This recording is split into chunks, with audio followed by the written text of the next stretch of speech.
नमस्कार। चलिए जरा सोचिए, एक नया देश जो अभी अभी आजाद हुआ है। दुनिया दो बहुत ही ताकतवर खेमों में बंटी हुई है और दोनों ही उस पर अपनी तरफ आने का जोर डाल रहे हैं। वो देश क्या करेगा? ये कोई काल्पनिक सवाल नहीं है, ये आजाद भारत के सामने खड़ी सबसे बड़ी शुरुआती चुनौतियों में से एक थी। तो आइए जानते हैं कि भारत ने इस मुश्किल रास्ते पर चलना कैसे सीखा। तो यही वो सबसे बड़ा सवाल था जिसका सामना भारत को करना पड़ा। एक तरफ था अमेरिका का लोकतांत्रिक गुट, तो दूसरी तरफ सोवियत संघ का साम्यवाद। ये सिर्फ एक सियासी फैसला नहीं था, ये देश के भविष्य की दिशा तय करने वाला था। उस वक्त की दुनिया एकदम साफ साफ दो हिस्सों में बंटी हुई थी। एक तरफ अमेरिका और उसके साथी देश थे जो नेटो के मिलिट्री अलायंस के तहत लोकतंत्र और पूंजीवाद का झंडा उठाए हुए थे, और दूसरी तरफ था सोवियत संघ और उसके वॉर्सो पैक्ट के साथी जो कम्युनिज्म को फैलाने के लिए काम कर रहे थे। इन दो महाशक्तियों के बीच नए देशों के लिए न्यूट्रल रहना, मतलब किसी का पक्ष न लेना, लगभग नामुमकिन लग रहा था। अब इतने भारी दबाव के बीच भारत ने किसी का भी पक्ष लेने से साफ इनकार कर दिया। इसके बजाय उसने एक बहुत ही साहसी और बिल्कुल नया रास्ता चुना, एक तीसरा रास्ता जिसे कहा गया गुट निरपेक्षता। ये सिर्फ भारत के लिए ही नहीं, बल्कि दुनिया के कई नए नए आज़ाद हुए देशों के लिए एक उम्मीद की किरण जैसा था। और इस नए आंदोलन की कमान संभाली भारत के जवाहरलाल नेहरू, घाना के क्वामे नक्रूमा और मिस्र के गमाल अब्देल नासिर जैसे बड़े नेताओं ने। ये लोग इस आइडिया के मेन आर्किटेक्ट थे कि नए देशों को अपनी आज़ाद पहचान बनाए रखनी चाहिए। तो ये गुट निरपेक्षता आखिर था क्या? सीधे साधे शब्दों में कहें तो ये किसी भी मिलिट्री गुट में शामिल ना होने की पॉलिसी थी।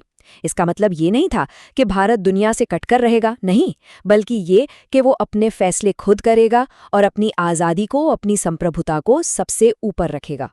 नेहरू ने तो 1947 में ही अपना इरादा साफ कर दिया था। उन्होंने कहा था, हमारी सामान्य नीति शक्ति की राजनीति में उलझने से बचना है। ये जो बात है, ये गुट निरपेक्षता की आत्मा है। मतलब सुपर पावर्स के खेल से दूर रहकर अपने देश के फायदे पर ध्यान देना। इस पॉलिसी के पीछे भारत के 3 बहुत बड़े मकसद थे। पहला, बड़ी मुश्किल से मिली आज़ादी को हर कीमत पर बचाकर रखना। दूसरा, अपनी सीमाओं की हिफाजत करना। और तीसरा, देश के करोड़ों लोगों के लिए तेजी से आर्थिक विकास करना। देखिए, गुट निरपेक्षता का ये जो आइडिया था वो कोई रातों रात नहीं आया। इसकी शुरुआत 1947 के एशियन रिलेशंस कॉन्फ्रेंस से हुई। फिर 1955 के ऐतिहासिक बंडुंग सम्मेलन से ये और मजबूत हुआ, और आखिरकार 1961 में बेलग्रेड में इसने एक औपचारिक आंदोलन का रूप ले लिया। ये एशिया और अफ्रीका के नए देशों की एकता का एक बड़ा सिंबल बन गया।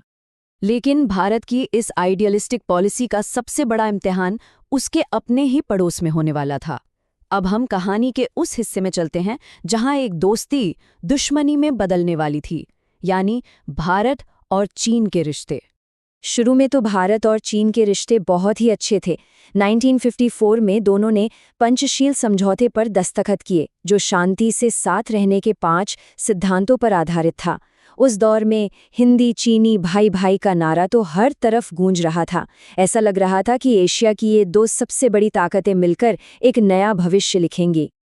मगर इस दोस्ती की सतह के नीचे एक पुराना, एक गहरा मुद्दा दबा हुआ था, और वो था तिब्बत। ये एक ऐसी प्रॉब्लम थी जो धीरे धीरे दोनों देशों के बीच एक बहुत बड़ी दरार डालने वाली थी। और फिर आया साल 1959, जब कहानी ने एक नाटकीय मोड़ लिया। चीन ने तिब्बत पर पूरी तरह से अपना कब्जा कर लिया, और भारत ने एक साहसी लेकिन बहुत जोखिम भरा कदम उठाया। उसने दलाई लामा और उनके लोगों को अपने यहाँ शरण दे दी। ये जो अखबार की हेडलाइन है, ये उसी ऐतिहासिक पल की गवाह है जिसने सब कुछ बदल कर रख दिया। ये तस्वीर सिर्फ एक फोटो नहीं है, इसमें बहुत कुछ है।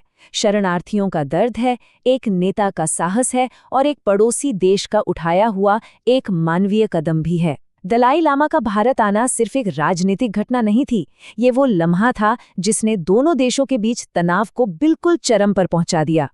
और फिर आया 1962।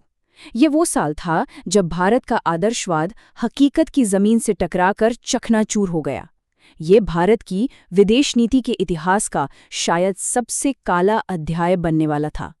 अक्टूबर 1962 में चीन ने अचानक एक साथ लद्दाख और नेफा यानी आज के अरुणाचल प्रदेश में एक बहुत बड़ा और सोची समझी साजिश के तहत हमला बोल दिया।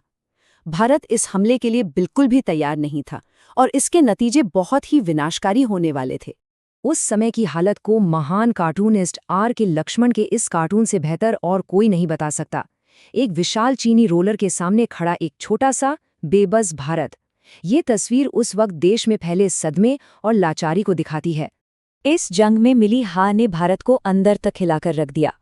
इसका असर सिर्फ सरहदों पर नहीं बल्कि देश की सियासत, समाज और दुनिया में भारत की इमेज पर भी पड़ा।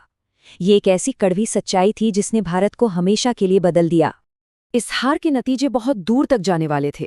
पूरे देश में एक राष्ट्रीय अपमान का एहसास था। रक्षा मंत्री वीके कृष्ण मेनन को इस्तीफा देना पड़ा। नेहरू, जिन्हें तब तक कोई चुनौती नहीं दे सकता था, उनकी छवि को भी गहरा धक्का लगा। और देखिए कैसी विडंबना थी।